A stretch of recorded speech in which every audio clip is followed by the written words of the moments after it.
Today I want to talk about the smallest part on your bike, and that is the valves. What you can see right there is the Clik valve. Now they replace the normal Presta valves that come usually stocked with a tubeless valve or a regular inner tube.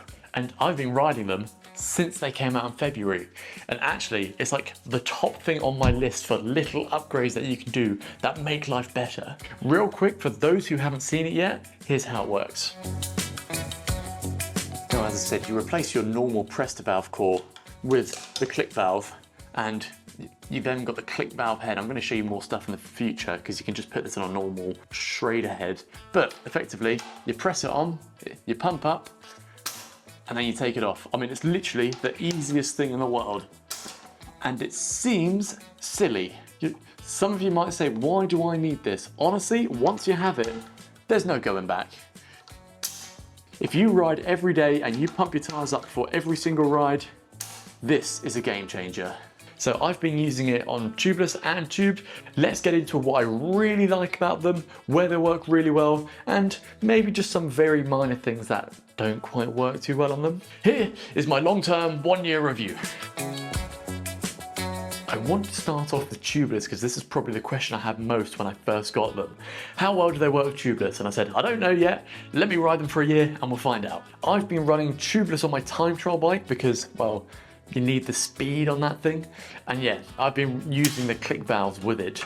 And what can I say? I mean, it works perfectly, to be honest.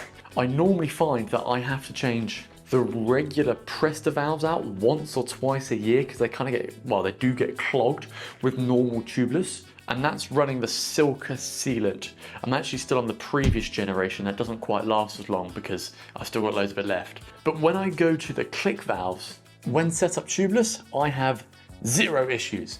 It still works perfectly, just as you would expect. Full flow, zero clogging. So in my experience, the Clik valves work really, really well with tubeless. Not only that, I found that you don't need a charger pump to pump up the tubeless because the flow rate is so high with the Clik valves. Literally just stick the Clik valve on as normal and just start pumping the first 2 or 3 fairly quick, and then it's like pumping up as normal after then. Going back to the clogging real quick, guys. Once again, I am a sample of one person and I've only done it with one bike for a year. If you have had these clog up on you, I would be interested to know in the comments down below because it kind of broadens my knowledge on this thing and gives me other people's experiences. Is it easy to transfer over to a Clik valve? Yes, it's very easy. Let me show you how simple it is. All you have to do is unscrew your old valve. There we go, it didn't take long. Get the Clik valve, screw that in, and then squeeze it pretty tight.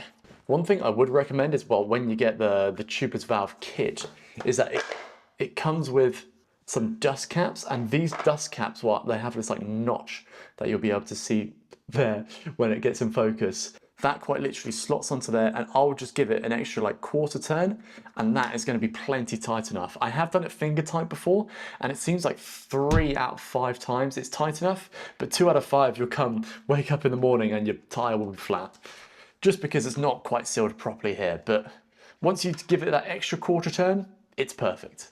Now the same goes with the pump heads here. It's very easy to change over to the Clik valve pump head. All you have to do is cut, so your hose is going to be a tiny bit shorter. Once you have cut it, you can then see this little plastic ring, depending on the size. You might need it, you might not. But all you have to do is shove this head into the hose, make sure this plastic ring and this is on first. Once you've shoved it in, you can then screw it down, and it works just like a normal hose. Some of them might be a bit more interchangeable. This one I did have to cut to make sure it fit perfectly, but other than that, it's like a 2-minute job again. But if you don't want to cut it, that's totally fine as well, because these heads here, they can unscrew and then they go into the Schrader side of your pump. Once you've got it into the Schrader side, you can lift it up. Now that is ready to go again. So one thing I'm going to moan about here is not the Clik valves themselves, it's sometimes what people say.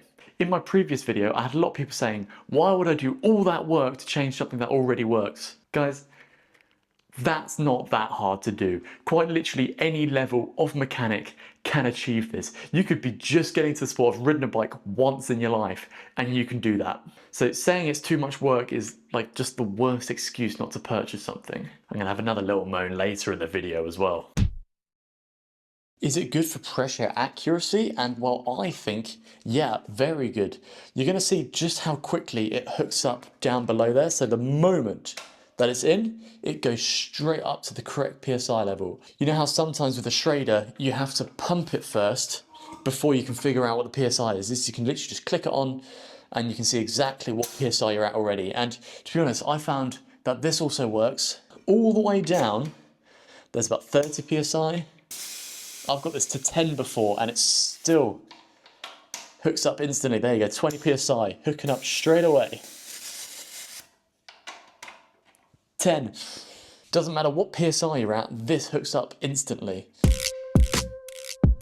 So as you would expect with any product, nothing's perfect. And here's 3 things that I do find slightly annoying about it. Let's get into them.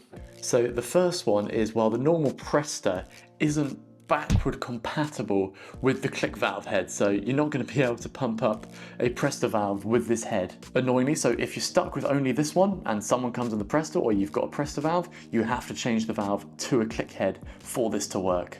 Kind of a small thing, but it just makes this Clik head not backwards compatible.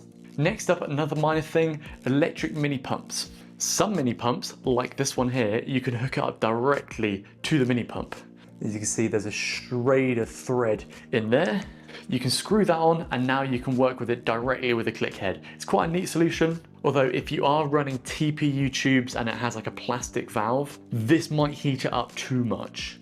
With other brands, such as Clik Plus, you are going to need the dongle because the dongle has like a Schrader head in there. And once you've got that screwed on, you then have to screw it onto the main housing here as well, and then it'll be ready to go. This is actually a different dongle. I lost the one for this Clik Plus, so it doesn't fit in there perfectly. Effectively, the thread inside the Clik Plus straight on here is a little bit too big. So yeah, you're gonna need the dongle that came with your Clik Plus valve to use the Clik valve with it, basically. Once you have done that though, you can just use your electric mini pump as normal. You can see I let out the air there. So this is currently at 13 PSI, and I found these electric mini pumps to be very accurate once they're plugged into here. Next up is that it doesn't work well with like normal tire pressure gauges. So this one here is from Topic. Normally you'd press it on and get it. Sometimes I find it works, sometimes it doesn't. Today it has. The main reason that it sometimes works and sometimes doesn't is that it doesn't have a Schrader thread on there, so you can't just put on the normal Clik valve adapter that you normally would. It's just a little bit hit and miss. I have, however, been told by Clik themselves that they are going to be making a few more accessories for these guys. So they're going to have their own tyre gauge that works perfectly within their system. But it'd be nice if it worked with other tyre gauges too. The next thing that I find just very slightly annoying is when actually you want to release some air pressure. So you can probably see there's a little tiny pin in there.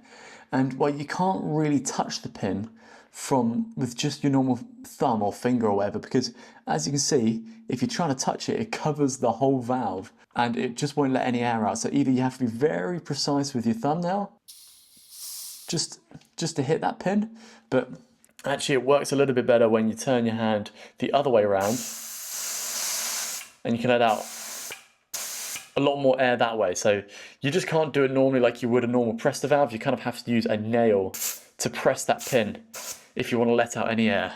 Well, something to be honest, if you over pressurize, like for example, maybe you're setting up your tubeless tires and you want to let some out, you can't let it down to a specific pressure because there is no release button on the normal Clik valves here. So you have to kind of do it manually and it's just not very precise, meaning you have to go back in and pump the tire back up again. This next one here is actually, it is kind of a fourth one. I haven't experienced it myself, but I have had 2 comments in the previous videos suggesting that their pumps haven't worked, and that is that the normal Presta head doesn't work with their Clik valve. For me, every pump that I have used, and it's more than this one, it's about 4 or 5 different pumps I've tested now. As long as they've got a Presta head, you quite simply have to press them on, lift up the valve. It doesn't go all the way, but it just tightens it up a little bit, and you then continue to pump as normal and the tire will go up. So yeah, I've personally found all pumps to be backwards compatible, but it appears some of you in the comments have found some pumps that aren't. Why don't we have a chat about reliability? And I've put these on my girlfriend's bike, I've put them on my time trial bike, I've put them on my Specialized, I've put them on my Seeker, I've put them on another set of wheels on my Seeker. So that's 5 pairs that I've used now, and they've all been excellent for this year. None of them have broken, none of them failed on me, none of them were clogged up. So reliability for me has been really good. Once again, I'm a sample of one, so if you have had any fail on you in the comments, please let me know below. And if you know why it failed, I would also be very interested to know as well. But yeah, my own experience is that they've been really, really reliable. They seem beautifully built, really robust. I have had some people ask me, do I actually end up using the dust covers? And well, the answer is no. I find they actually look a little bit long, a little bit tall. And to be honest, I just don't think it's necessary for having one on, to be honest. I just don't think any dirt kind of clogs up around it. It seems to be a very clean mechanism, no matter how dirty your bike riding has been. Another cool thing that I could see happening with these is, well, you wouldn't be able to do it tubeless because you're going to need the nut that sits on there.